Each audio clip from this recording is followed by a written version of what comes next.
Hey, what's up every people? Welcome back to Kirby's Dreamland 3. Yeah, starting level 4, Cloudy Park. Kirby has turned into a ball, and then he's angry that his friends left him.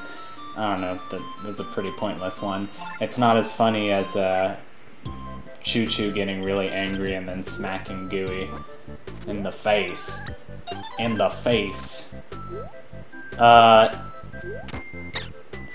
I've had Yume Nikki on the brain and all its various fan games. So those little witch girl enemies with like the white hair and the cat ears and the broomsticks remind me. I think it's Dot Flow. Dot Flow has a similar thing with like a girl with white hair and a broomstick. Because I know Rust, the main character of Dot Flow, has a white hair. I think that may be the Yume Nikki fan game that I am explicitly avoiding, Rust, just because from what I've seen, it makes me like the most uncomfortable with like the blood and violence implied, sort of. There's just a lot of blood in Dot Flow.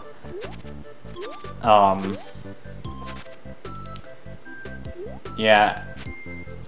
And the thing is, like, I'm still gonna play Yume Nikki, and the thing is because like the scary things are not the whole focus of the game. It's more about just kind of like exploring weird places and like a cool atmosphere, even if it is a pretty unsettling atmosphere the whole time. But it's more about just exploring big empty places. And like the whole like dream psychology thing. I don't know, I just think it's really cool. And like, I'm obsessed with the idea of like hikikomori because like that's such a relevant thing during this pandemic. I hope mental health is like a lot less stigmatized during this pandemic. Here I got mad because I lost my broomstick ability, and you need broomstick ability. You actually need broomstick ability and coup. For this Heart Star. So this is not a very hard Heart Star, but I had trouble with it, and you'll see why in a second. I also don't like Coup. I've talked about it before. Coup's controls are so weird. I hate him. I just hate him. Kine, the controls change because you're a fish swimming underwater. It makes sense. Coup, you get like these flying controls, and like it's like you're flying, and like it's weird. So I don't know, I don't want to talk about it. Just the controls for Coup make me very uncomfortable. Like everybody else except Kine and Coup control normally, pretty much. They're all like designed to platform, and with, different variations on the concept of platforming, and it makes sense. Kine makes sense because he swims, and he can still platform just fine. So anyway, I'm off my soapbox about freaking Coup the Owl, whose design I like. Anyway, we were talking about frickin' Yume Nikki, man. So yeah, other stuff includes Topeka, Kansas, and these clouds are very pretty. This is a very pretty level. The 4th level is, of course, this whole game is so pretty, so nice to look at. Those lines that you see are really just due to my capture card. It looks so much better on my TV, and I'm sorry because my capture card is old, and the computers that I use to make this are old, and like, it's not as like great as it can be, but like, I don't know. It's a whole thing. Is it like worth getting really good at doing this? Well, I don't know, because I have such a small audience compared to some, I'm clearly no Vinesauce.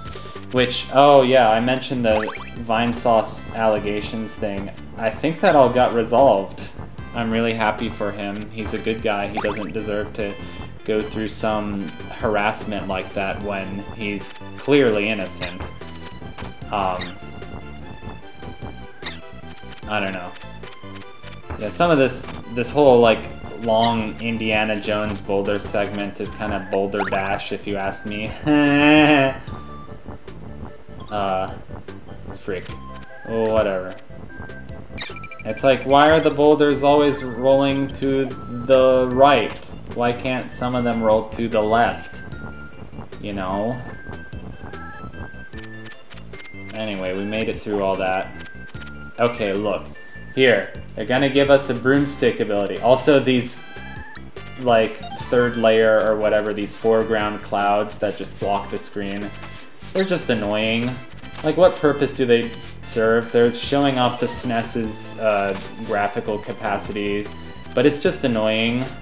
It makes the game harder on a very superficial level. Yeah, so don't fly and use the feather duster at the same time because you will plummet.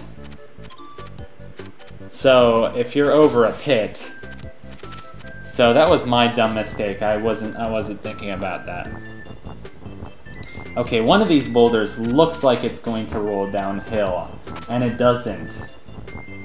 Like, I think it's this next one. Like, look, it should roll downhill, and then it comes straight towards you. I mean, like, I get it. Like, it's not actually on the hill. But, like, still, what's causing these boulders to roll towards us if the ground is completely flat? It makes no sense. But it's a Kirby game. When does Kirby need to make sense?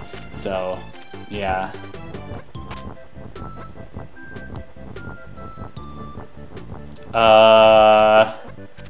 I went over to a friend's house and watched Howl's Moving Castle today. That was awesome. The voice acting, the story. The story was... I was like getting a good sort of like mental workout, like keeping up with it. It being my first time watching it, and there's like so much magic involved, and you're trying to figure out, well, like, what are the rules of this magic, and how do they establish the rules over the course of the movie? But like, I don't know. You don't have to follow the story too hard to have a good time. And like, I haven't sat down and watched too many Studio Ghibli films. I'm not like a huge like Japanese culture buff, despite the fact that I'm playing Kirby's Dreamland 3 right now.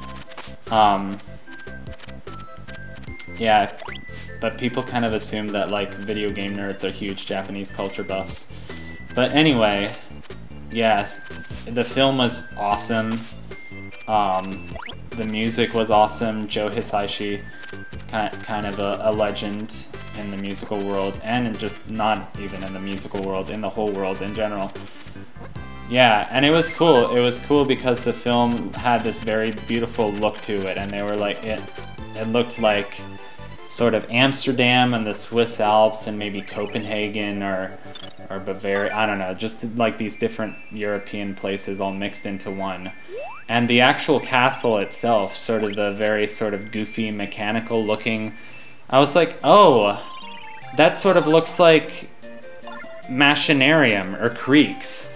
You know, like some of these Amanita design games with their kind of combination of steampunk with the sort of European goofiness. I don't really know how to describe it that best, but I was kind of like, oh, Machinarium. I also saw Richard Horvitz's name in the credits under like additional voices. But if you don't know who Richard Horvitz is, he's Zim on Invader Zim, and he's done a few games with like Tim Schafer. He did a main character Raz in Psychonauts. He's coming back to do Psychonauts 2. He did a side character in Broken Age, which I would love to play Broken Age on this channel. I don't know what I'm waiting for. I'm just doing a Kirby sprint right now. And I have an idea, a vague idea, which is becoming less and less vague as we speak, but of what I kind of want to do next with this channel. It may or may not be because I've been watching a lot of Nitro Rad and whatever, and I'm learning about so many games doing that. Yeah, whatever. Hint, it has to do with Yume Nikki. Yume Nikki. Did my phone even pick up that? Like me whispering? I don't know. Oh my gosh, those purple enemies are so weird. Wow, it's so weird. Oh my gosh, where'd Kirby go? He's hidden behind all these clouds. And it's like with these clouds covering up the screen, you don't know if they're gonna be like mean and put in a bottomless pit down there. But it's like, no, you can just run through it. And it's thing. Yeah, it's thing. Great job explaining it. Hey, there's some stars that you can pick up and collect. Yeah, speaking of Broken Age has this whole cloud area to it, and that always reminded me of this game, actually, because it has a lot of nice clouds, especially in this part of the game. So a lot of blues and pinks, and it's very, very nice, very charming. It's like, that's why you play a Kirby game or watch a Miyazaki film, is to see a lot of pretty colors and I don't know. What more do you need in life than pretty colors and like great music? And the more I do this LP, the more and more in love with this game's soundtrack I am, because like when I record these, I'm just like hearing the game's audio through like some crappy old computer speakers, and when I record commentary for these episodes, I can hear the game's audio on headphones, and it sounds freaking great. And like the drums and bass lines in this game are very nice. Aw, the chicken is sad because her baby is still on a balloon. It's like, you would think, hey, just let go of the balloon. Like, what, is the balloon tied around your beak? It's kind of stupid. Oh boy, so here's the speed up montage of this level. And such a lovely gathering of pies and pie people. I'd like to give a shout out to Lemon Pretend. Now listen and learn as I run my test sentence through the various genres. Strongbad's test sentences. The fish was delish, and it made quite a dish. First up, public radio. Smooth and smarmy. This week on Capitol Hill, the fish was delish, and according to UN Secretary members, it made quite a dish. You're listening to member-supported public radio. Oh no, the big piranha Venus flytrap dude from the floor ate me. But I want to... I don't know, I'm so nervous about this. Like, I don't want to hurt the chick. It's like, the chick's obviously not gonna get hurt. It's an NPC. But, you know, whatever. Oh my gosh, reuniting mother and hen and chick. What a... yeah. It's nice, I guess. Just not too original. Okay, bye. That's it for this episode.